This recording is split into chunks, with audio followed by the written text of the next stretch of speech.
My very, very early 2024 Senate election predictions. Emphasis on extremely early. I wanted to give, since it's already 2023, we are 1 year away from 2024, theoretically, and I wanted to give you my overall prediction as to what I think is going to happen in those Senate elections.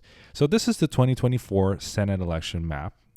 And it looks pretty bleak for the Democrats. So far, I have shaded the seats that are either likely or leaning Democratic, likely or leaning Republican, and safe Republican or Democrat, right? Including the independents and the newly independent Senator, Kristen Sinema.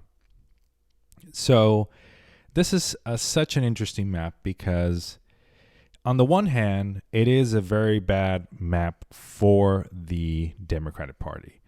The last time they had it, they lost badly. That was 2016. The Republicans had a 52 to 48 majority in the Senate.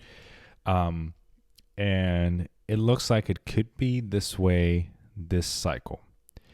But the other reason it's fairly interesting, I mean, there are three reasons. The second reason is very interesting is because this comes off the back of a very successful 2022 midterm cycle for the Democratic Party. They held on to the Senate, not only held on, but also expanded on their lead to 51 seats because all the independents that you see here caucus with the Democrats.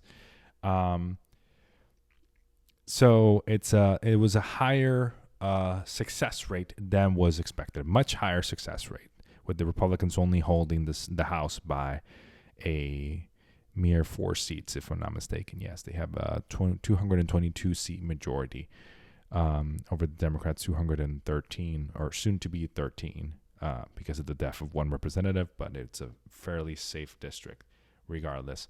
So let's go on with the predictions.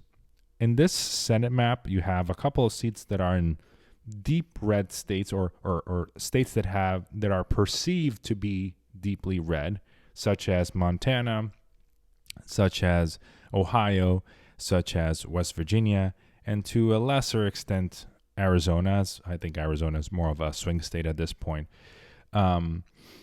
Montana, you have John Tester, who is running for re-election, but his depending on what happens between now and 2024, we'll see either John Tester re-elected or lose his bid. But given the results in the midterm elections, I have it as a toss-up at this point. And similar situation in Ohio, similar situation in Arizona. The reason Arizona is still a toss-up regardless, you have Kristen Sinema running as an independent. She was supposed to have a Democratic challenger in Ruben Gallego, and he is still running as of this point. So I'm not so sure what's going to happen there. I think it's going to be all contingent on whether or not it's going to be a split situation where you have an independent in Kristen Sinema, Ruben Gallego on the Democratic side, and whoever the Republican challenger is. In that scenario, I mean, the polls, the very early polls that have come out still suggest that it's a Gallego victory, but it's incredibly close, and it will depend on kind of like the political ramifications or macro political ramifications of the time. You also have the current Democratic incumbent from the state of Ohio. I'm trying to find Ohio. There you go. Sherrod Brown. He won way back, I think it was 2016 or yes, 2015, 2016.